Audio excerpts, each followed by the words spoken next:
Hello everyone, कैसे हो आप। स्वागत है आपका एक बार फिर से हमारे यूट्यूब चैनल में। आज हम पढ़ने जा रहे हैं एनसीईआरटी हिंदी क्लास 9 का चैप्टर नंबर 12, जिसका नाम है कैदी और कोकिला। इसके राइटर हैं माखनलाल चतुर्वेदी जी। अब हम कैदी और कोकिला कविता का भावार्थ है वो देखते हैं कि कवि माखनलाल चतुर्वेदी जी कैदी और कोकिला कविता के माध्यम से क्या कहना चाह रहे हैं। क्या गाती हो, क्यों रह जाती हो, कोकिल बोलो तो, क्या लाती हो, संदेश किसका है, कोकिल बोलो तो। इन पंक्तियों में कवि ने कारागार में बंद एक स्वतंत्र सेनानी की मनोदशा को दर्शाया है। रात के घोर अंधकार में कारागार के ऊपर जब एक कोयल है को गाते हुए सुनता है कवि, तो उसके मन में कई तरह के भाव प्रश्न उत्पन्न होने लगते हैं और कवि को लगता है कि कोयल उसके लिए संदेश लेकर आई है। कवि से इन प्रश्नों का बोझ है वो सहा नहीं जाता और कवि एक एक कर कोयल से सारे प्रश्न पूछने लगता है। क्या गाती हो यानी तुम क्या गा रही हो, क्यों रह जाती हो यानी तुम क्यों रह जाती हो यानी बार बार तुम गाते गाते चुप क्यों हो जाती हो बीच में। कोकिल बोलो तो यानी कोयल बोलो तो। क्या लाती हो यानी तुम क्या लाई हो, अर्थात तुम मेरे लिए क्या। संदेश किसका है यानी तुम मेरे लिए किसका संदेश, क्या संदेश लेकर आई हो। कोकिल बोलो तो यानी कोयल बोलो तो जरा मुझे भी बताओ कि तुम मेरे लिए कौन सा संदेश लेकर आई हो और तुम्हें यह संदेश कहाँ से मिला है। जरा कोकिल बोलो तो जरा कोयल मुझे भी बताओ। ऊंची काली दीवारों के घेरे में, डाकू चोरों बटमारों के डेरे में, जीने को देते नहीं पेट भर खाना, मरने भी देते नहीं तड़प रह जाना। जीवन पर अब दिन रात कड़ा पैरा है, शासन है या तप का प्रभाव गहरा। हिमकर निराश कर चला रात भी काली, इस समय काली मामी जागी क्यों आली। तो इन पंक्तियों में कवि ने अंग्रेजों के अत्याचार एवं उनके काले कारनामों को जनता के सामने प्रस्तुत किया है। पराधीन भारत में जेल में बंद स्वतंत्रता सेनानी जेल के अंदर होने वाले अत्याचार एवं अपनी दयनीय स्थिति का वर्णन इन पंक्तियों में कर रहे हैं कि उन्हें जेल के अंदर अंधकार की काली और दीवारों के बीच, ऊंची काली दीवारों के घेरे में यानी उन्हें जेल के अंदर अंधकार में काली और ऊंची दीवारों के बीच, डाकू और चोरों बटमारों के डेरे में यानी जो रास्ते में यात्रियों को लूट लेने वाले के साथ रहना पड़ रहा है। जीने को देते नहीं पेट भर खाना और उन्हें जीने के लिए पेट भर खाना नहीं दिया जाता है और मरने भी देते नहीं तड़प रह जाना और उन्हें मरने भी नहीं दिया जाता है यानी उसे तड़पा कर जीवित रखा ही प्रशासन का उद्देश्य है। इस प्रकार से उसकी जीवन पर अब दिन रात का कड़ा पहरा है यानी इस प्रकार से उनकी स्वतंत्रता पूरी तरह से छीन ली गई ही है, इसलिए उन पर रात दिन कड़ा पहरा है वो लगा होता है।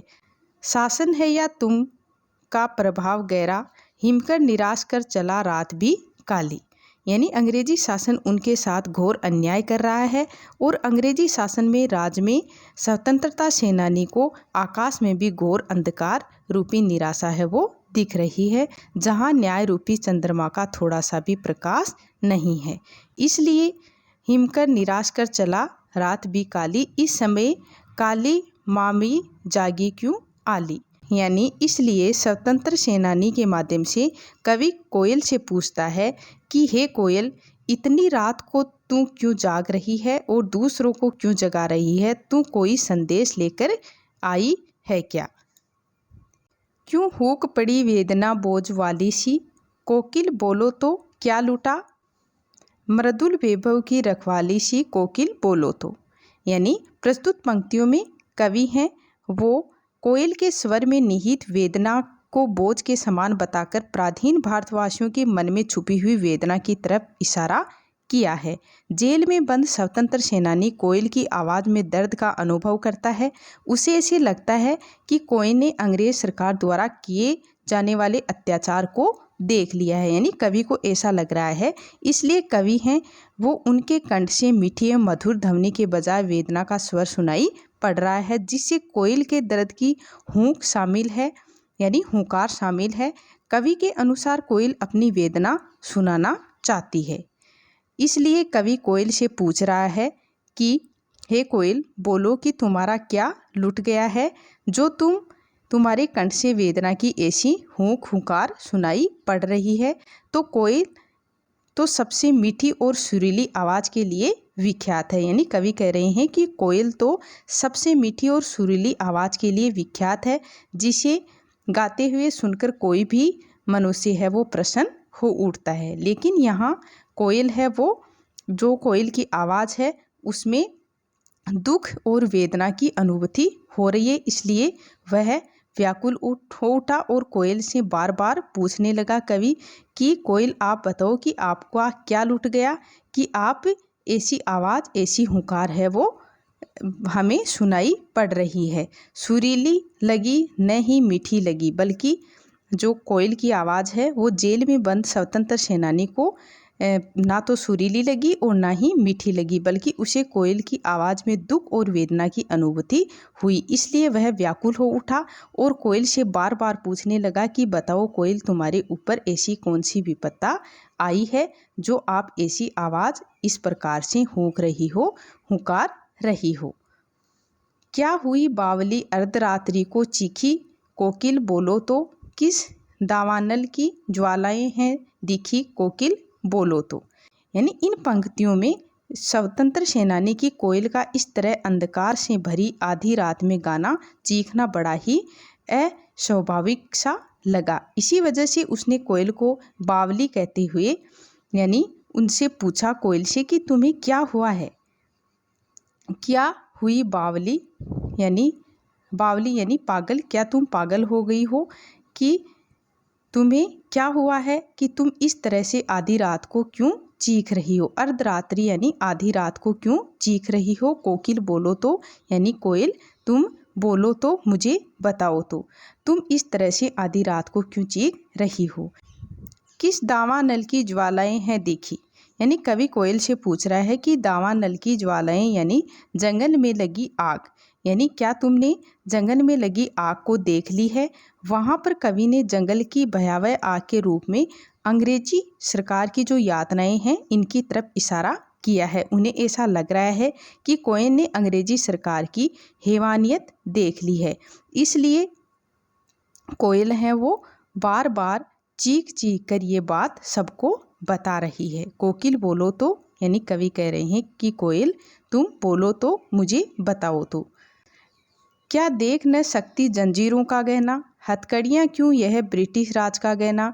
कोलू का चरक चू जीवन की तान, गिट्टी पर अंगुलियों ने लिखे गान।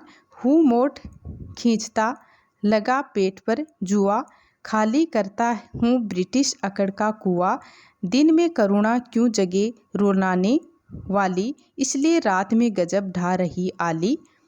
यानी इन पंक्तियों में कवि को ये लगता है कि कोयल उसे जंजीरों में बंधा हुआ देखकर यूं चीख पड़ी है, इसलिए कैदी कोयल से कहता है कि क्या तुम हमें इस तरह जंजीरों में लिपटे हुए नहीं देख सकती हो। अरे ये हथकड़ियाँ क्यों, ये ब्रिटिश राज का गहना, यानी यह तो सरकार द्वारा हमें दिया हुआ गहना है।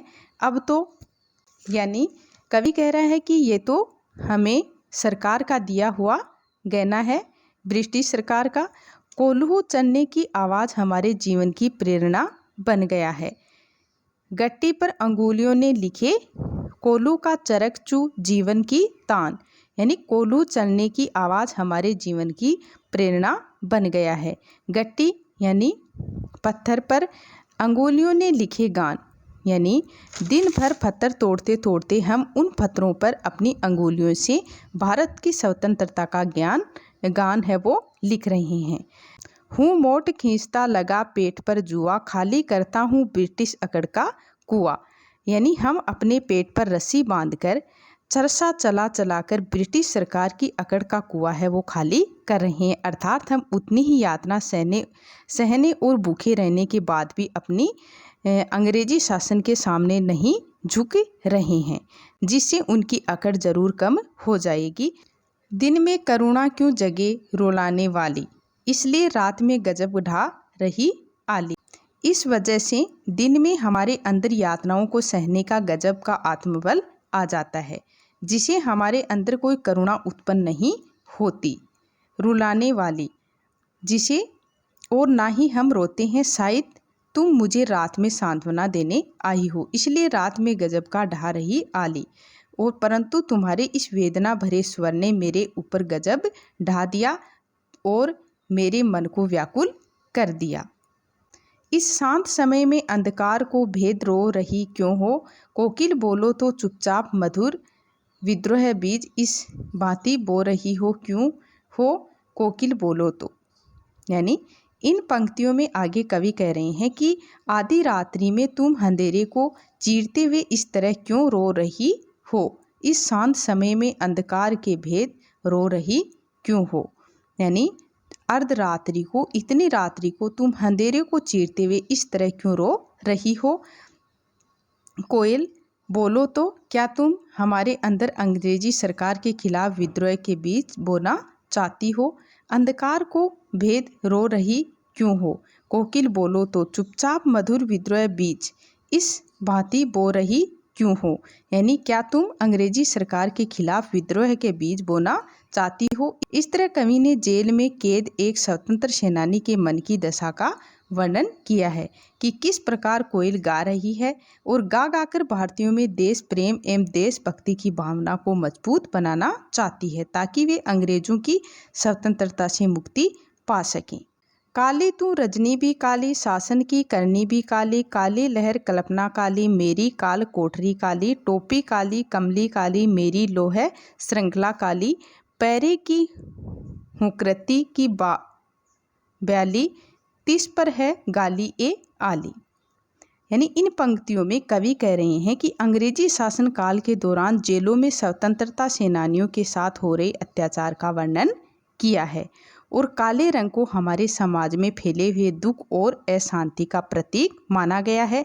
इसलिए कवि ने यहाँ पर चीज को काला, हर चीज को काला बताया है।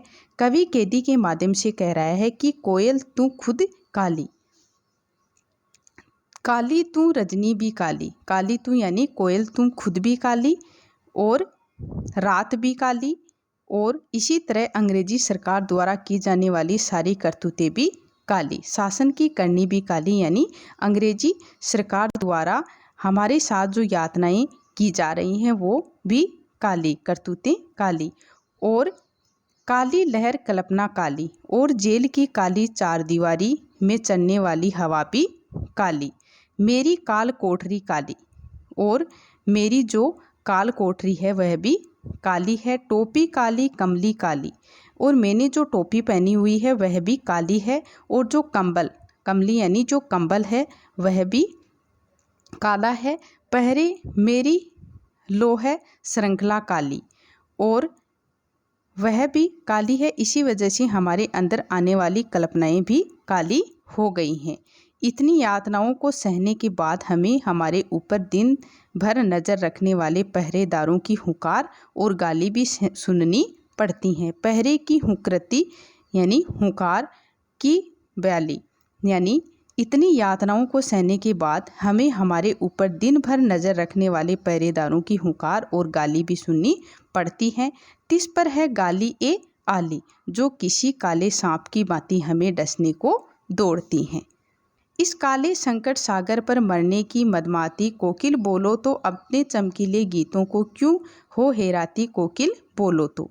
कवि यह नहीं समझ पा रहे हैं इन पंक्तियों में कि कोयल स्वतंत्रता होने के बाद भी इस अंधेरी आधी रात में कारागार के ऊपर मंडराकर अपनी मधुर आवाज में गीत क्यों गा रही है।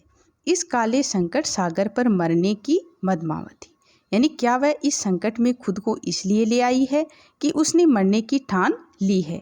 इसका कोई लाभ होने वाला नहीं है। कोकिल बोलो तो अपने चमकीले गीतों को क्यों कर हो तेराती कोकिल बोलो तो। यानी इसका कोई लाभ होने वाला नहीं है, इसलिए कैदी कोयल से पूछ रहा है कि हे कोयल, बताओ मुझे, तुम बोलो कि इस विपरीत परिस्थिति में तुमने आज़ादी की भावना को जगाने वाले गीत गा रही हो। तुझे मिली हरियाली डाली, मुझे नसीब कोठरी काली, तेरा नभ भर में संसार, मेरा 10 फुट का संसार, तेरे गीत काहवे वाह, रोना भी है मुझे गुनाह है, देख विस्मता तेरी मेरी, बजा रही तिस पर रण भेरी। यानी इन पंक्तियों में कवि ने स्वतंत्र कोयल एवं बंधी कैदी की मन स्थिति की तुलना बड़े ही मार्मिक ढंग से की है। जहाँ एक और कोयल पूरी तरह से स्वतंत्र है और एक कैदी है जो 10 फीट की काल कोठरी में बंद है। तुझे मिली हरियाली डाली, मुझे नसीब कोठरी काली, और कहीं पर भी विचरण कर सकती है। यानी जो कोयल है वो कहीं भी किसी भी डाली पर स्वतंत्र रूप से बैठ सकती है। और मुझे नसीब कोठरी काली, और कैदी कह रहा है कि मुझे, मेरे नसीब में ये काली कोठरी 10 फीट की है, कि जेल की 4 दीवारी है, जिसमें उसे अपना जीवन बिताना है। तेरा नभ भर में संसार, मेरा 10 फुट का संसार। यानी कवि कह रहे हैं कि तेरा नभ यानी आकाश भर में संसार, यानी तेरा पूरा आकाश है वो संसार है, मेरा 10 फुट का संसार, और मेरा संसार है वो 10 फुट की जो काल कोठरी है वह मेरा संसार है। यानी वह वहाँ अपनी इच्छा अनुसार कुछ भी नहीं कर सकता है। तेरे गीत कावे वाह, यानी कोयल के मधुर गान को सुनकर सभी लोग वाह वाह करते हैं। रोना भी है मुझे गुनाह, देख विस्मता तेरी मेरी, बजा रही तिस पर रण बेरी। यानी कोयल का मधुर गान सुनकर सभी लोग तो वाह वाह करते हैं, और वहीं किसी कैदी और कोयल की परिस्थिति में यहाँ पर ज़मीन आसमान का फर्क है, मगर फिर भी कोयल युद्ध का संगीत क्यों बजा रही है, ये कैदी कोयल से जानना चाहता है कि आखिर कोयल के इस तरह रहस्यमय ढंग से गाने का क्या मतलब है। इस सुकृति पर अपनी कृति से और कहो क्या कर दूं, कोकिल बोलो तो, मोहन के व्रत पर प्राणों का आसव किसमें भर दूं, कोकिल बोलो तो। यानी इन पंक्तियों में कैदी है वो कोयल से पूछ रहा है कि हे कोयल, मुझे बताओ कि मैं गांधी जी द्वारा चलाए जा रहे स्वतंत्रता संग्राम में किस तरह अपने प्राण झोंक दूं। मैं तुम्हारे संगीत को सुनकर अपनी रचनाओं के द्वारा क्रांति की ज्वाला भड़काने वाली अग्नि तो पैदा कर रहा हूँ, लेकिन तुम मुझे बताओ कि मैं देश की आज़ादी के लिए और क्या कर सकता हूँ। तो इस कविता में जो ब्रिटिश उपनिवेशवाद के शोषण तंत्र का बारीकी से विश्लेषण करती हुई कैदी और कोकिल कविता बहुत ही लोकप्रिय रही है। यह कविता भारतीय स्वाधीनता सेनानियों के साथ जेल में किए गए दुर्व्यवहार और यातनाओं का मार्मिक साक्ष्य प्रस्तुत करती है। कवि जेल में एकांकी और उदास हैं। कोकिल से अपने मन का दुख, असंतोष, ब्रितानी शासन के प्रति अपने आक्रोश को व्यक्त करते हुए कहता है कि यह इस समय मधुर गीत गाने का नहीं बल्कि मुक्ति का गीत सुनाने का है। कवि को लगता है कि कोयल भी पूरे देश को एक कारागार के रूप में देखने लगी है, इसलिए अर्धरात्रि में चीख उठी है। तो गाइज, अगर आपको मेरा ये वीडियो अच्छा लगा हो तो प्लीज़ लाइक, शेयर, सब्सक्राइब जरूर करें। थैंक यू बच्चों।